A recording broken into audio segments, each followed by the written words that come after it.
আসসালামু আলাইকুম। কেমন আছেন আপনারা? আশা করছি ভালো আছেন। আজ শেয়ার করব চাইনিজ চাউমিন রেসিপি। গত ভিডিওতে আপনাদের সাথে শেয়ার করেছিলাম কিভাবে এই চাউমিন আর পাস্তা বাসায় মেশিনের সাহায্যে আপনারা তৈরি করবেন। তো এটাই আজকে দেখাবো হচ্ছে কিভাবে এই রেসিপিটা তৈরি করবেন। আমার আম্মু রান্না করার শখ, আর এগুলো আপনাদের সাথে শেয়ার করছে। আশা করছি আপনাদের অনেক ভালো লাগবে। আজ চাউমিনটা দেখাবো, পাস্তা আরেকদিন দেখাবো। তো প্রথমেই আমাদের কি করতে হবে, কিছু সবজি কেটে নিতে হবে। আর টমেটোটা কিভাবে কেটে নেবেন সেটা দেখে নেবেন। মাঝের যে অংশটা সেটা কিন্তু কেটে ফেলে দিতে হবে, ঠিক আছে? তাহলে কি হবে, আমাদের নুডলসটা ঝরঝরা থাকবে, পানি ছেড়ে দিবে না।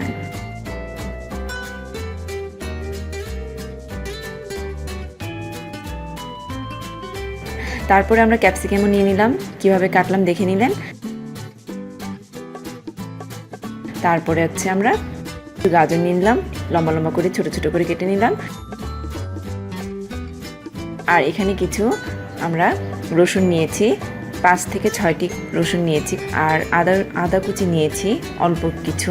আপনার টেস্ট অনুযায়ী আপনি আদাটা কমাতে বাড়াতে পারবেন, তবে আদাটা অবশ্যই দিতে হবে, না হলে কিন্তু এটার টেস্টটা একটু ডিফারেন্ট। চাইনিজ চাউমিন যে জিঞ্জার দিয়ে রান্না হয় সেটার যে আলাদা টেস্ট, সেটাই কিন্তু আপনি পাবেন না, ঠিক আছে? আমরা সেই তৈরি করা আমাদের চাউমিনটাকে কি করছি, এখন সিদ্ধ করে নিচ্ছি। পানিটা একটু গরম হয়ে আসতেই তারপর আমরা ছাড়বো, ঠিক আছে? ছেড়ে এটা আমরা 10 থেকে 15 মিনিট হালকা সিদ্ধ করে নিব, ঠিক আছে?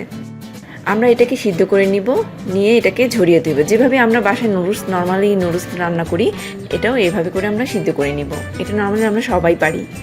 তো এখন আমরা ওইটাকে সিদ্ধ করে নিয়ে ঝরিয়ে দিয়েছি। আর পাশাপাশি আমরা একটি কড়াই নিয়ে নিয়েছি।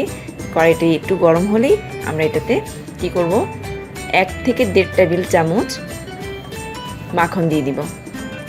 আমরা মাখন দিয়ে তার সাথে, যাতে এটা পুড়ে না যায়, আর আঁচটা কিন্তু কমিয়ে রাখবো, পাশাপাশি একটু তেল দিয়ে দিব যাতে আমাদের এই বাটারটা পুড়ে না যায়, ঠিক আছে? আর বাটারটা দিলে এটার একটা আলাদা অনেক সুন্দর একটা স্মেল আসে, যেটা খুবই ভালো লাগে খেতে।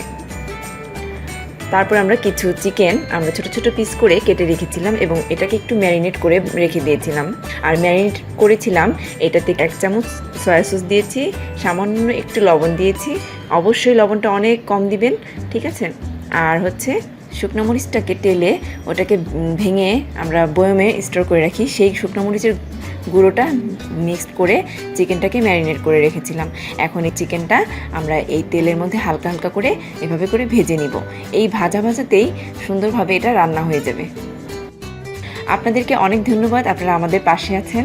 আর যে 10,000 সাবস্ক্রাইবার পার হয়ে এখন 11,000ও হয়ে গেছে, তো এটার জন্য আমরা এই রেসিপিটা আপনাদের সাথে শেয়ার করেছিলাম। আর এটা আজকে আমরা আপনাদের সাথে রান্নাটা করে দেখাচ্ছি। আপনারা জানাবেন আপনাদের অনুভূতিটা, আর অবশ্যই পাশে থাকবেন। পাশাপাশি আমি রসুন কুচি আর কিছু কাঁচামরিচ কুচি আর আদা কুচিটা যে করে রেখেছিলাম, এটাকে মিডিয়াম আঁচে সুন্দরভাবে এভাবে করে ভেজে নিতে হবে। চিকেনটা যাতে সুন্দরভাবে রান্নাটা হয়ে যায়, সেইভাবে এটাকে কম আঁচে সুন্দরভাবে আস্তে আস্তে করে নেড়ে নেড়ে রান্না করতে হবে। একটু সময় লাগলেও এটাকে সুন্দরভাবে এভাবে নেড়ে চেড়ে রান্না করবেন। তারপরে আমরা গাজরটা দিয়ে দিচ্ছি। চাইনিজ রান্নাতে সবসময় এটা খেয়াল রাখবেন, আমাদের সবজিগুলো যাতে ওভারকুক না হয়ে যায়। একদম ক্রিস্পি হালকা করে একটু তেলে নিয়ে ক্রিস্পি যে ভাবটা থাকবে, সেটাই হচ্ছে চাইনিজ রান্নাতে সবজিগুলো এরকম থাকে। আমরা নর্মালি বাঙালিরা সবজিটাকে ক্রিস্পি রাখি না, একদম নরম করে ফেলি, রান্না করে ফেলি, ওভারকুক করে ফেলি। সবজি কিন্তু কখনোই ওভারকুক করা যাবে না। তো আমরা এই জন্য ক্যাপসিকামটা একটু লাস্টেই দিয়ে দিলাম।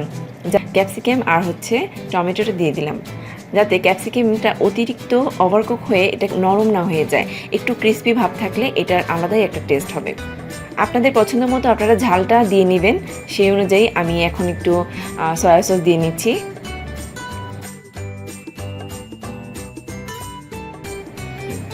এখন আমরা নুডলসটা ছেড়ে একটু নেড়েচেড়ে নিচ্ছি।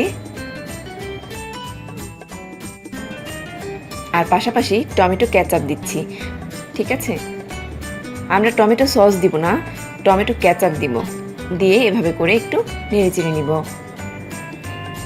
এভাবে মিক্স করে নিচ্ছি সুন্দরভাবে। সামান্য একটু লবণ দিব, বেশি লবণ দিব না, কারণ সয়া সসে কিন্তু অলরেডি লবণ থাকে। দেন নেড়েচেড়ে এটাকে আমরা পরিবেশন করে ফেলব। আমাদের পরিবেশন হয়ে গেল।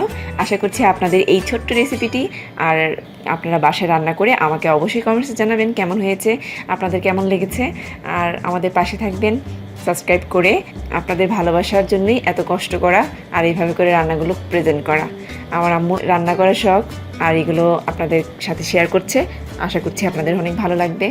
তো ভালো থাকবেন। আল্লাহ হাফেজ।